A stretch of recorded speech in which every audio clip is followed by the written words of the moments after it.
Beautiful people, what is happening? I'm here with my little man who's about to be rudely awakened so I can give you guys some plant-based content. So a lot of times when you'll see me cooking on my channel, the Chinese recipes in particular, I use various different ingredients and you wonder where you can get them. So I just figured I may as well just give you a guided tour of the Asia market that I go to. Now, it's a very big store. And I'm going to do it in sections. I'm going to show you the sauces, the spices, everything, basically. So if you're a vegan or plant-based, this is for your shopping list. So now you know what to buy. All right, let's go for a spin. Just to give you an outside view. He's just woken up and he's grumpy. Bye. You're right, mate.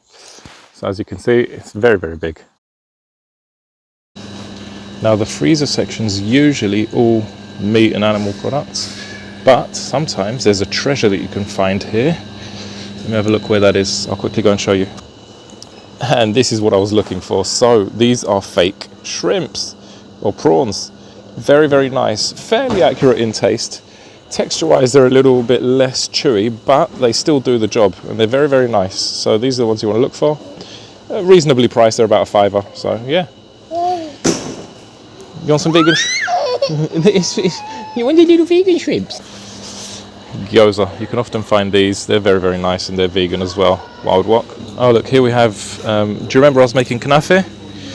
This is the one that you want to get. Kadaif. That's where you get it. That's highly recommended. Philo strings, if you want to make like baklava or anything like that. As well as the kadaif, you're going to have bean curd sheets that you use. There's another name for that, and I honestly cannot remember it. Leave a comment down below if you know what I'm talking about. You have here the pancakes that you use for basically Peking duck, so you can make alternatives with that if you're using seitan. And finally, pastry for making wontons and dumplings. And now we've got to go for my favorite section, the ramen. Wait, there's one, it's my favorite one. So this is by far the all-time best ramen that you can get. Trust me on this. You want to get a few of those and stock up. Now they were recalled for a while because they used a pesticide on some of them. So the fact that they're back is good. Of course, you got to have your spring roll wraps. You got the different types. Usually they have the big ones. Now for making chow mein, you want these kind of noodles, but you want to make sure that they're eggless as well. Made in Taiwan. Now you just want to check the back to see if they contain eggs if you can read Chinese, which I can't. So I was going to show you the two brands of rice that I buy, and funny enough, they're both right here on display. Shinode. This is my favorite Japanese style sushi rice, and it's not expensive either. Now, the next type, Little Angel. This is the best flipping jasmine rice in the world, right? By far. So this one here, the moment you start cooking this up, your whole house will smell gorgeous. Just the fragrance that comes out of it.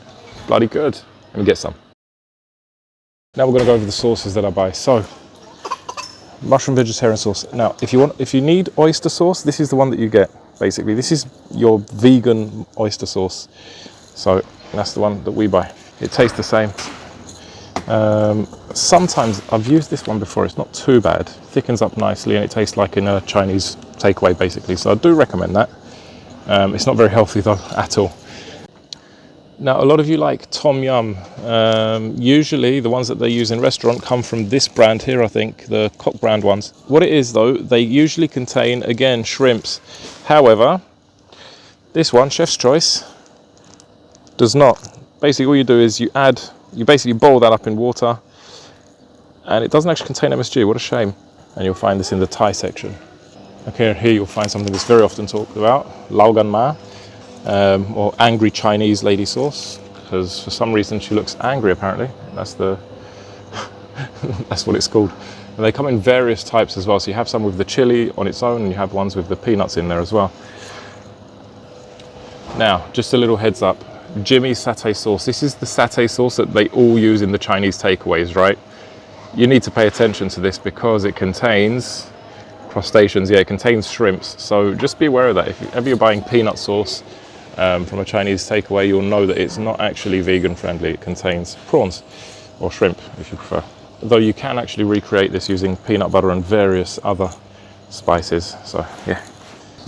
Now what I want to show you is the soy sauces that I use, because there's several brands and there's only two that I buy. One second. Oh, okay. The sesame oil that I buy is this one from Amoy. It does the job. I mean, I've got the more premium ones as well, like this one, the Fortune one. I'm not sure how premium it is, but it just looks like a nicer bottle when I buy that. So I've got both. But what I wanted to do is show you some other bits. I'll get to the soy sauce in a second, but this, I love this. This is really, really nice.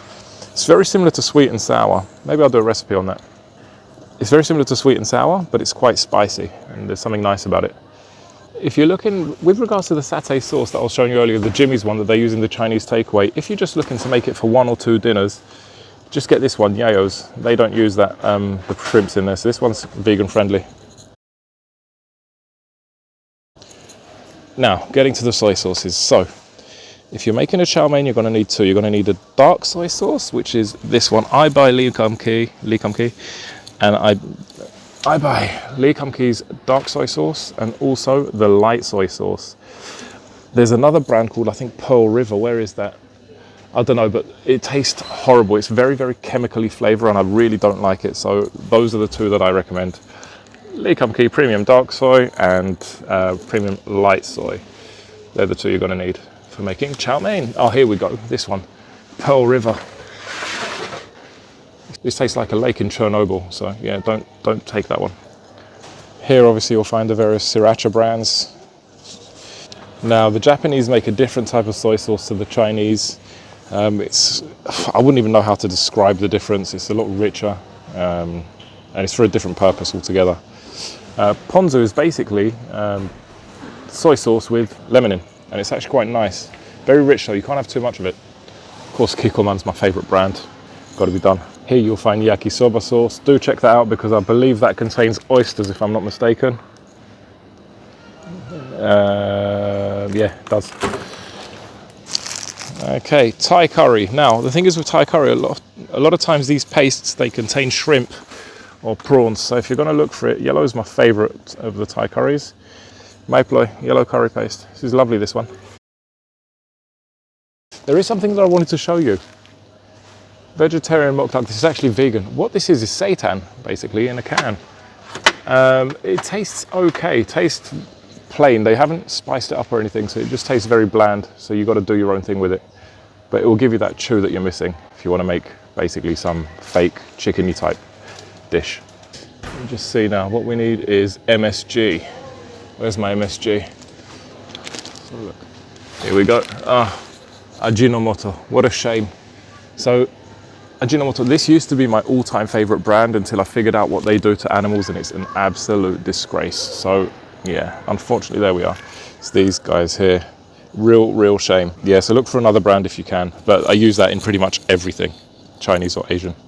What I do love about this place is that they stock Nature's Charm. Now, Nature's Charm is probably the best cans of like coconut related things. So for example, they've got like coconut apple pudding. I'll get one of those. These are 100% vegan as well. Evaporated coconut milk if you want to make like pumpkin pies and stuff. Get one of those. Very good. Here obviously I buy all my spices as well because they do a lot of Indian things. Ground almonds if you're looking to make like macaroons or anything like that. As you can see, it's 12 euro for a kilo. Some supermarkets have this really expensive, so it's a bit cheaper to get it from here. Remember Nature's Charm that I was showing you earlier? It's another thing that they do. Coconut caramel sauce, very nice. And they've got coconut butterscotch, coconut fudge sauce. I'm telling you, it's an amazing brand. And coconut custard. A lot of times you'll see people making these vegan fish and chip recipes, and they use banana blossom, and that's where you can find it here as well. That's the one that they do it. Basically the vegan fish. I tried it a few times, it didn't work for me, so if someone's got a recipe and you want to leave me in the comments a go-to recipe to check out, I will happily do that. Also, here's where you'll find jackfruit. I make a lot of things with this. I make shawarma with it. I make, well, my wife makes it, but it's very good, so let's get some of those. Here you're going to find a wide range as well of mushrooms, dried mushrooms. They soak up and they last forever. So now here's another thing I buy. Cornstarch or tapioca starch. Tapioca starch is chewier than cornstarch, so if you're making things like homemade mochi type of things, you're going to want that, and you're going to want this one, the glutinous rice flour. That's where you buy this, and you can see it's not expensive, and I use that to make a lot of desserts as well if you want to make like the mochi type of thing. Very nice. Just turning to the side here, we've got our Philippine section where you'll find a lot of very interesting style jams and jellies if you're American. So they've got the mango one, the guava one, tamarind. That's right. If you are browsing the Philippine section and you want to try something interesting, there's a type of root called ube. It's purple. Here we go. Right, ube with coconut though. Never had this one. Sometimes I have like an ube spread and it smells very, very nice.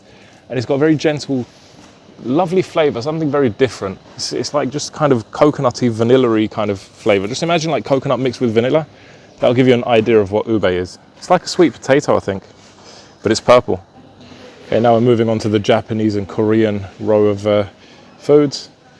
Let's see what we've got. So these are little seaweed snacks, which is a complete rip-off usually. Oh, they're not that expensive today. Usually these things cost a fortune.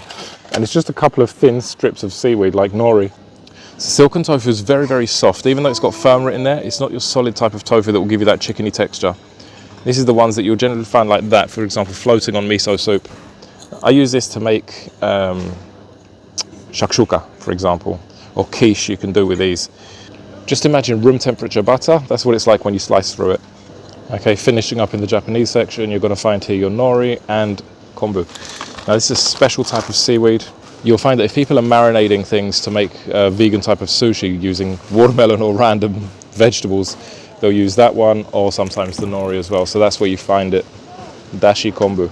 And that's about it. Just other than that, got various different bits. Durian, which stinks. Various little fruit going on here. Okay, usually you'd find king oyster mushrooms here. Unfortunately today they don't.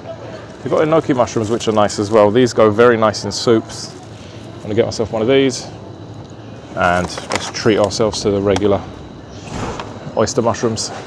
I'll make a stir fry later on tonight. And there you have it, folks. I hope you enjoyed this episode. Finished off with some roasted coconut juice and a little screaming baby in the back. Ciao for now. I'm gonna go cook something. See you next time.